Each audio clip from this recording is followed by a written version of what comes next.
Arthur Smith pulled the old shave the mustache to change the mojo, and it worked. 29-10, Atlanta keeps their playoff hopes alive. They squashed the Colts at home. Taylor Henicke provided turnover-free football, something that Arthur Smith had not enjoyed all season long, and I don't think it's a surprise in the first game where the Falcons don't turn the ball over.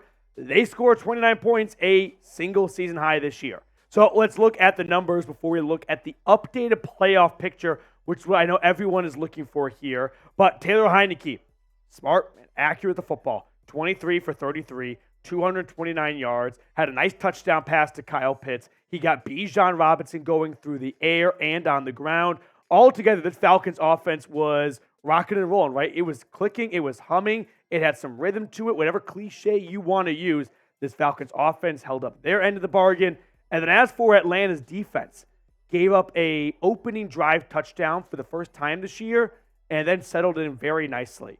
And we'll talk more about the defense in depth later on, but one name I want everyone to remember after this is the rookie Zachary Harrison. Day 2 pick out of Ohio State, and he is starting to really heat things up. Back-to-back games with a sack. Gardner Minshew and this Indianapolis Colts offense had nothing going. The Falcons shut the door on them with a fourth down stop in Atlanta territory in the fourth quarter.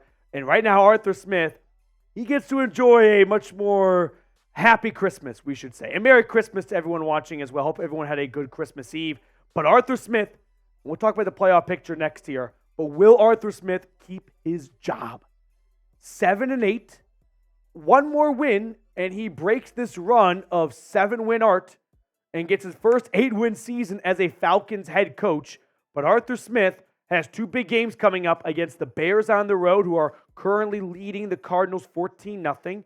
And then they round out the year in the Big Easy against the Saints, who lost on Thursday Night Football in LA, opening the door for the Falcons to potentially win the NFC South. Now let's talk about Taylor Henicke for a quick second here. I thought he was much better than Desmond Ridder in a lot of ways. And the biggest way was did not turn the ball over, right? Ridder, I still think, has that bigger play factor to him in terms of pushing the ball down the field, has a little bit more velocity to his passes, has a little bit more accuracy to some of his passes. I say that with a little bit of a catch-22 because he also throws a lot of interceptions. But ultimately, I think what we saw out of Arthur Smith was, hey, I can get a game without a turnover. I can coach a pretty good team. And you can blame Arthur Smith for a lot of stuff when it comes to usage and things like that. But Arthur Smith is not on the field when quarterbacks throw the ball to the other team, when running backs put the ball on the ground. So if you want to blame Arthur Smith for stuff, fine. Blame him for a lack of usage for Drake London, for Pitts, or Bijan. But it's not on Arthur Smith when Desmond Ridder throws an interception. So I think it's a very good resume to show Arthur Blank, hey, if I can get a quarterback that doesn't turn the ball over, look what happens. We went 29-10.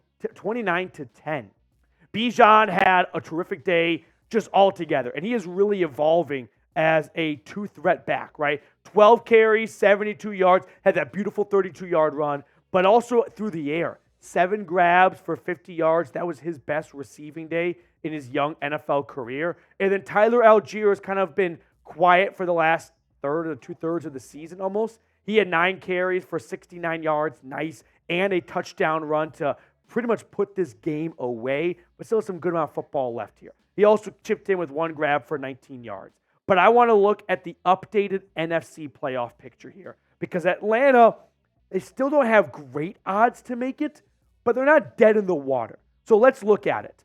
Falcons sit at 7-8 with the Vikings, with the Packers, and the Saints. Now, the Seahawks winning definitely makes things a bit tighter because had Seattle lost in Tennessee, you'd have 5 teams sitting at 7-8, all tied for that number 7 seed. Now the Seahawks control their own destiny. However, Atlanta, they still are very much in the NFC South race. Now, the Bucs, as I currently film, are leading the Jags 13-0.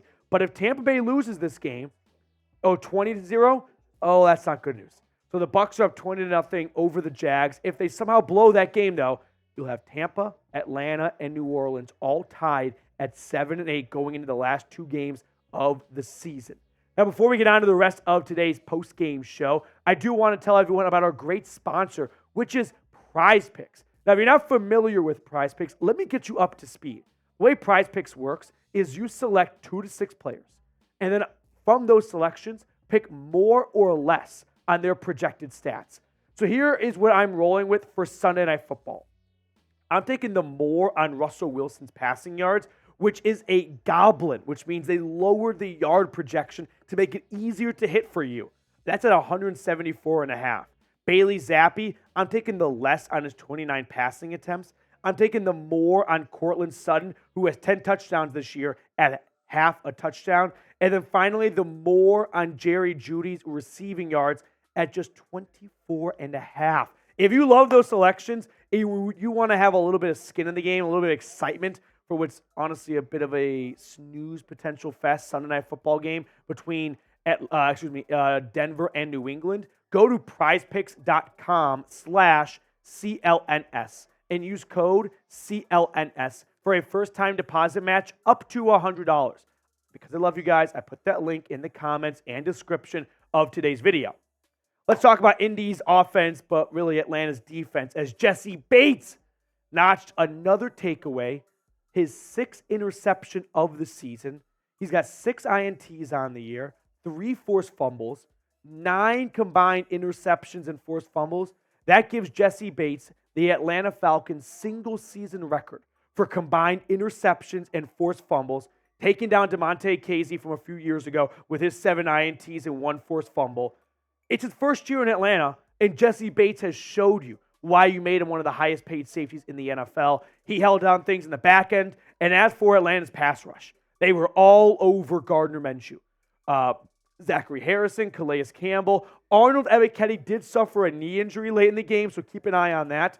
Fingers crossed, it is nothing too serious. Lorenzo Carter was able to return after going into concussion protocol. Same goes for Chris Lindstrom. But Gardner Minshew, I know the Gardner Minshew experience is always a bit of a roller coaster, but it was not a good experience today for Colts fans, and that's because of Atlanta's pass rush.